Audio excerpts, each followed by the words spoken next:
Last time we were together, we talked about content domination. This time, we're going to talk more about organizing your content and really taking a deeper dive into what I taught you before. So, if you have not already done so, make sure you go back and watch the content domination presentation, because there's a lot of information in there about how to do your research, what you're looking for, how to create content with hook, value, and CTA, all three. Lots of stuff in there. So go back, check out that content, and make sure you are ready for that. Once you've done that, what you're essentially doing is you're identifying sort of content pillars. So when you're thinking about organizing your content and you've done all this research and you've started, putting it in order, you're going to find that it falls conveniently into several different buckets. These are called content pillars.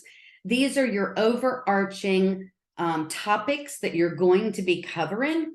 And then underneath there, you'll do subtopics, which actually turns into content.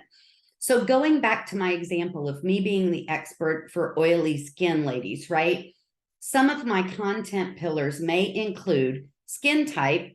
You have to know whether or not you're oily to acne or normal to oily in order for me to be able to help you, right? Skin care systems. So what are the right systems to use in order to control my acne and keep my oily skin under control? And then beauty tools, because I do use certain beauty tools to help keep my skin clear.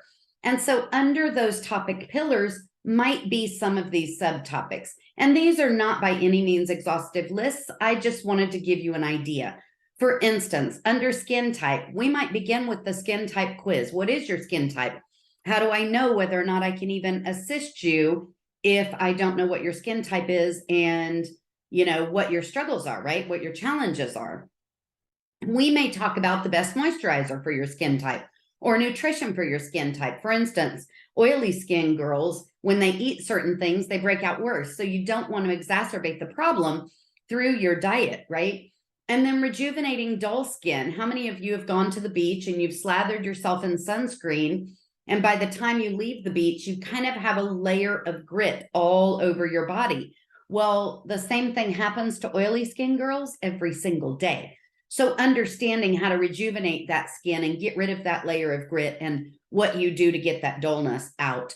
And then, of course, get glowing and then unleashing the power of your skin. There are some benefits to having oily skin, right? Under the second topic, skincare systems, we might talk about cleansers and toners, exfoliation, sun protection, retinol, facial resurfacers, anti-aging treatments, acne treatments, hydration and moisturization, and why those are important, right? That by no means is an exhaustive list, but it gives you some ideas. And then under beauty tools, we might tackle different facial tools that help you to cleanse or improve circulation or whatever those tools do. We might discuss the difference between natural or synthetic brushes or sponges or whatever, right? We may talk about different face masks and how those impact oily skin girls. So what's the difference between a sheet mask and cream mask and peel off mask and mud masks and detox masks and oxygen masks and all the different types of masks? That is a ton of content in and of itself. And then we might talk about derma rollers, dermaplaners, other things that you might use on your skin to help keep your acne at bay, right? So now that we sort of have done our research, we've sort of figured out, here's our subtopics, here's some of the content that our audience wants to know. Now you want to come up with ways to speak directly to that audience member based on what they're looking for. So let's take Joan, for instance. Joan is a brand new grandmother. She has been dealing with acne all her life. And because she did not grow up with the device in her hand that told her how to deal with her acne, it has been a constant source of struggle and a full-time job for her. I might attract her by beginning with a skincare quiz. Let's see what's really going on with your skin, and let's figure out some products that can help control that for you.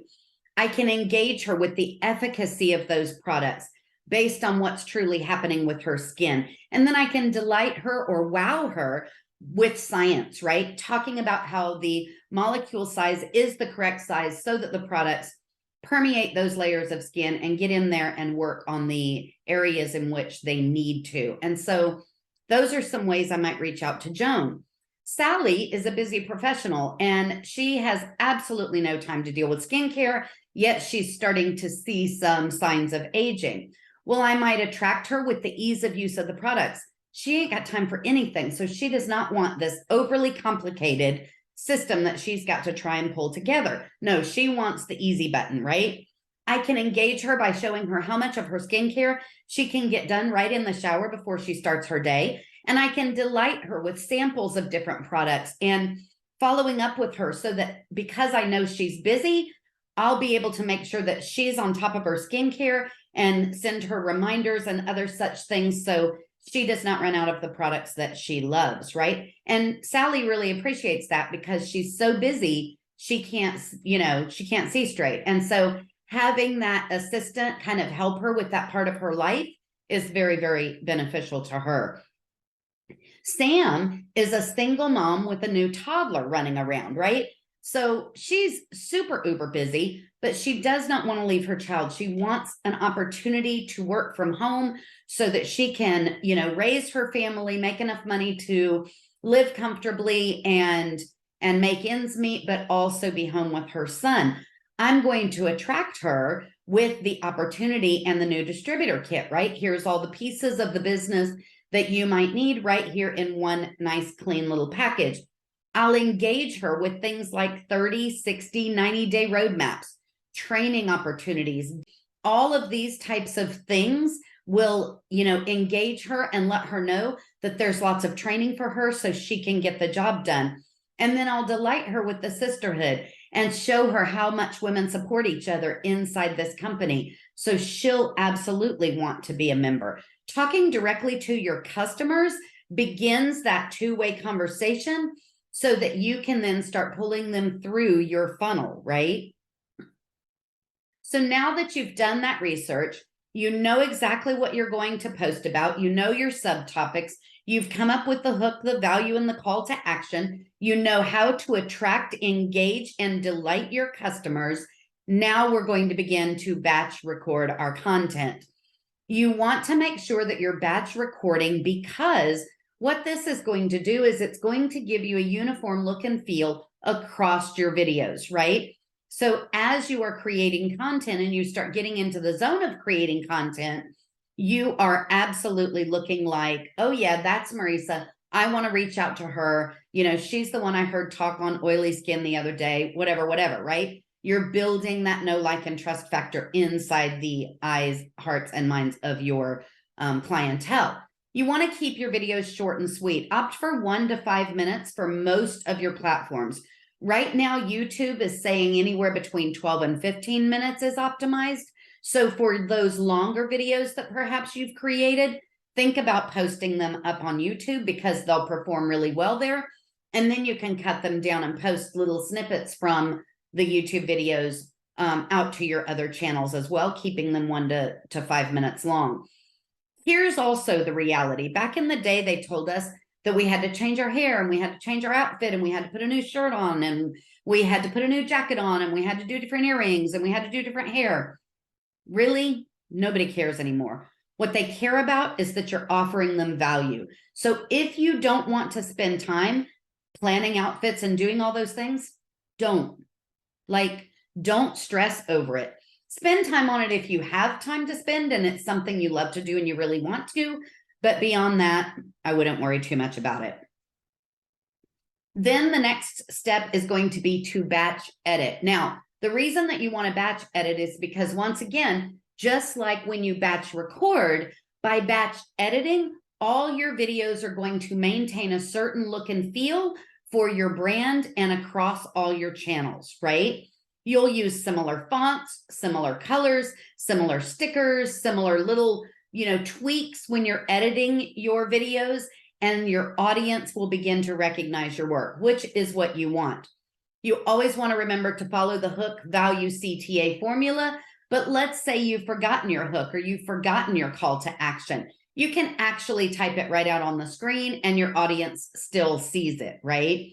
And then the last step with batch editing is you want to make sure that you're identifying 3 hashtags that represent your prospects' pain points or customers' pain points, 3 hashtags that are applicable to the content that you're sharing, oily skin routine, for instance, right? And 3 hashtags that are engaging and or trending. So if you can see that there's already information being shared around a specific hashtag and that hashtag applies to the content that you're creating, use it. You may as well jump on that wave of information being shared and get involved in that conversation. You're then going to take that video that you've just created and you're going to repurpose it across all your channels. I love to begin on TikTok because it really gives me that ability to do that Hormozi style editing. If you don't know what that is, go back and check out the last training.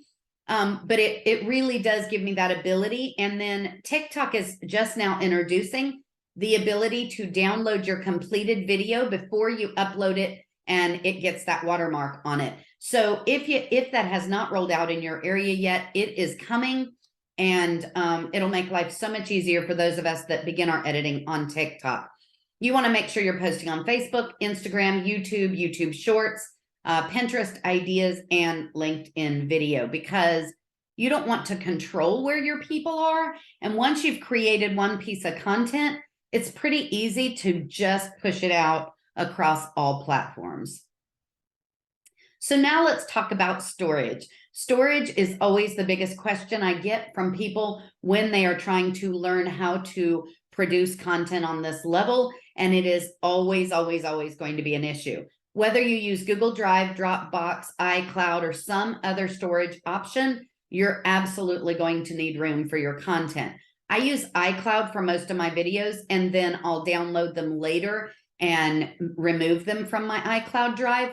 But before you go through all the trouble of uploading your videos onto your computer, downloading your videos from your computer onto a jump drive, whatever it is that you're doing, make sure you upload that video somewhere where you can easily share it with interested prospects or customers. As long as there's a place where the video has a link, it is shareable. YouTube, TikTok, Instagram, places like that. And then you want to organize your content for ease of use.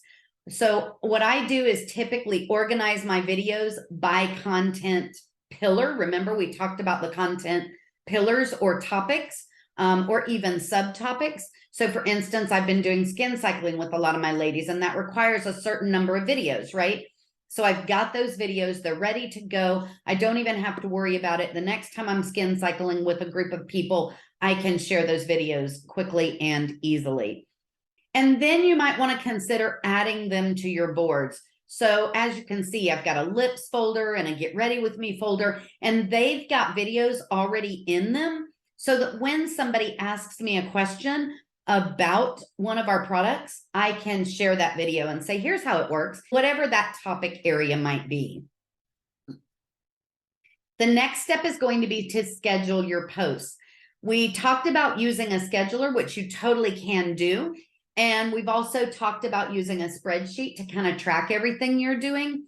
But the most important piece out of all of this is getting them out there and getting them scheduled. We have a perfect month right now happening where you can literally, you know exactly what's coming out throughout the month, and you literally can get everything scheduled ahead of time. My goal is to work 3 months out because it's going to take the pressure off. I'm going to already know what's happening. It's already going to be scheduled, and I don't have to think every single day, oh my gosh, what am I going to post today, right? Nobody's got time for that. So once you get into the routine of just recording and managing and editing your content, this whole process is going to become much easier. So get your posts scheduled, and then you want to track your efforts, right? Go back and take a look at what you've posted. What are people doing? Are they liking them? Are they sharing them? Are they, asking questions or talking about it or agreeing with what you're saying? One of the things that you want to consider doing after you've posted your videos is going back in and beginning conversations. If people have liked your video, it's a great opportunity to jump on there and say, hey, great, thanks. I'm so glad you're here. What was your favorite part of the video? or if they've made a comment, responding to that comment, or if they have a question, obviously answering that question and making a note of that question inside your subtopics, because that's another piece of content that you can create and then go and share it with that person that asked that question, right? So your goal here is to build community and build that know, like, and trust factor. So by having those conversations about content that you've already created that you know your people are looking for, half the battle is won, right? So that was everything for today's training. If you have any questions, pop them below and I will definitely get back to you and get those answered. Thank you guys for hanging out, and I'll see you soon. Oh, and make sure you like, share, and subscribe. Thanks, guys.